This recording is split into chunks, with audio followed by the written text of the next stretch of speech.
to show, because I always pick up the Inquirer and Star and everything else and read what's going to be predicted in the future. These people that are joining us today have predicted such events as last year's Gulf War, Hurricane Ross Perot pulling out of this year's presidential race. Today, they have more startling predictions about our country and our lives, and of course, our favorite celebrities and people that we hate too. So let's meet the psychics who know the news before it happens. First, Judy Heavenly. Next, George Withers. Next, Susan Shaw, who's been on with us before. Welcome back, welcome back. And Barbara Stabiner. And how nice to have all four of you on the show with us today.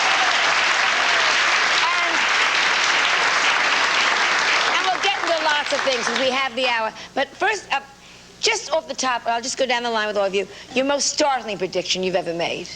The most startling prediction I ever made, Joan, I predicted about Anwar Sadat, that he would be assassinated, because I had this dream in the morning about him, and that was in 1980.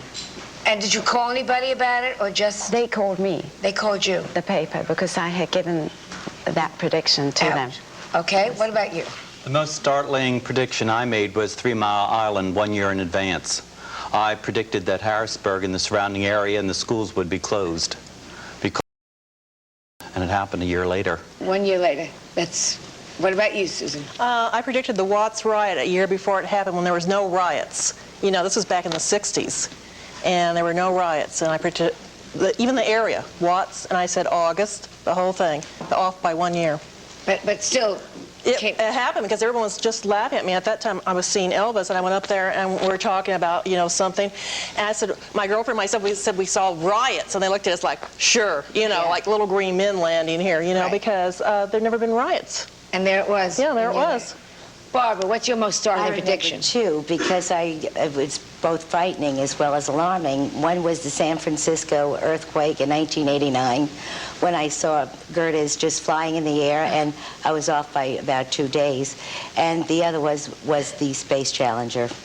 And I did speak to a congressman's wife just before that to try to get it to abort, and they said that they were doing everything they can, but it was just a hair-raising experience to know and see the news in the pictures the next day, and bingo, it was over. Yeah, I felt that it shouldn't go up. I just knew there was going to be something that happened to it. I felt it. I thought, why didn't they keep it on the ground? Yeah. Do you try to tell people, like you said, you called a congressman's wife? Family. I mean, you know, most of the times, unless somebody asks, I say nothing.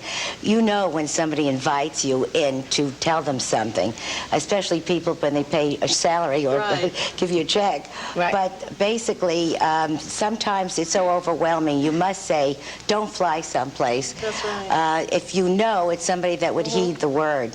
Otherwise, I just believe if anything should happen to them, it's just their destiny.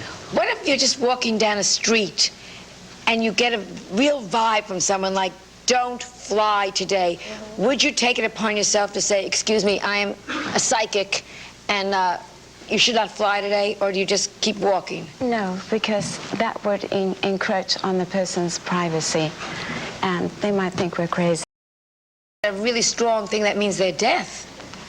We can't interfere with someone's karma or their destiny. Do you feel the same way? No, I would give the message myself. You would just say, in a cautionary way. Right.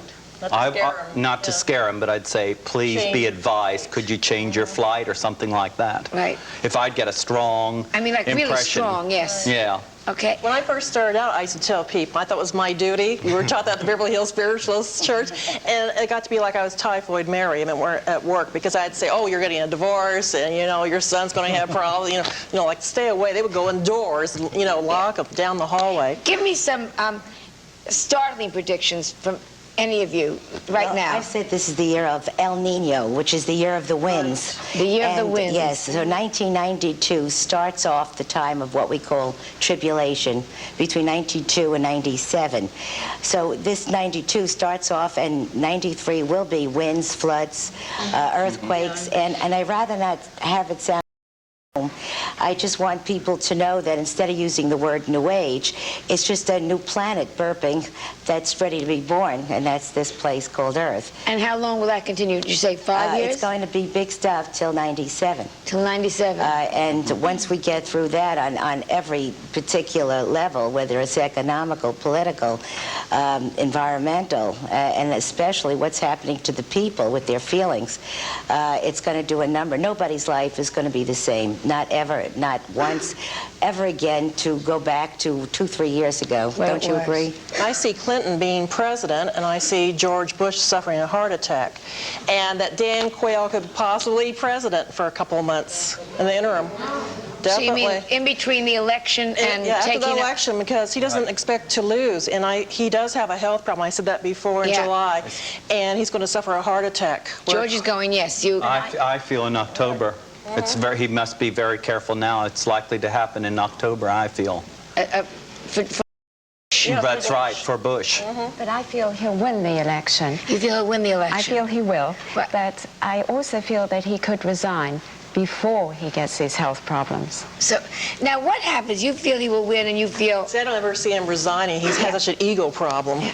But He really what happens, you're all legitimate psychics, so we Right. wouldn't have you on the show. Right. Totally, accepted. And yet, you see different things. Wouldn't you all... What's happening now? Yeah. Wouldn't you all necessarily see the same thing? I mean... No, not really. Tell me why not. Because we're all individuals, and I see things a certain way, and Depends on our guides and teachers, too. absolutely. And the human we factor. tune into higher But don't you powers. think most of us are just tuning into the times with the economic conditions where we never ordinarily did? We're all of a sudden starting to get into the hub because that's what the people want, more money. Well, Where am saw I going to that go next? with Where's my Bush, job? when things were still good, and that's. And I started talking about a recession as soon as he took the oath of office. And I said this. My notes were from 3 months beforehand. And if you look at the charts, we've been in a recession since he took the oath of office. I think the recession is over. Oh, say that again, please. I do. I really do. And that everybody, I really do. And I feel that people have something to look forward to. The prices will come down in the stores, and retail clothes, it will be very good to buy clothes, and cars will come down in price, and older people will be able to buy their homes because they'll give them equity. So from Christmas onwards, everybody can expect a good Christmas. But I say worldwide You're saying- depression. I You see worldwide depression. You're saying this Christmas onward? Yeah. I do. I don't see any Worldwide improvement until the spring. No But you see Yeah. in the spring. I don't It's see gonna none get until the worse. Yeah, it's spring. gonna get worse. 93 is going to hit the floor. Yeah. Forget about 93 is it. going to hit the Definitely. floor. This fall of 92, they're first going to realize Yeah, that's depression. right. Absolutely. No Yeah, double right. dip recession. Depression. 93. Oh, gosh. We'll be back in a... I only see slight And do you improvement. see it won't come back I'm so 95, I got upset. it in We'll be 95, back in a yeah. moment. I might not be here, but we'll be back in a moment. So stay tuned for more predictions.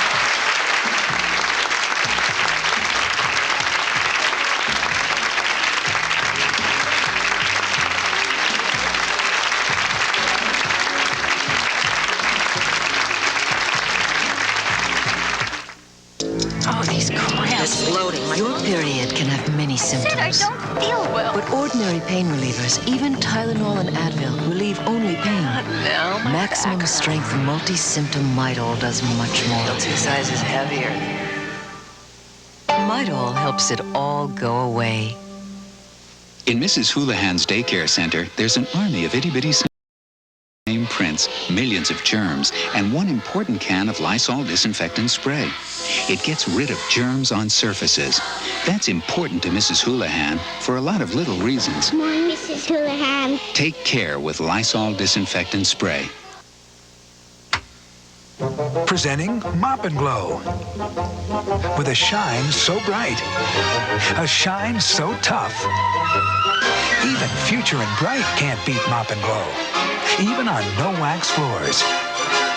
Mop and Glow for unbeatable shine.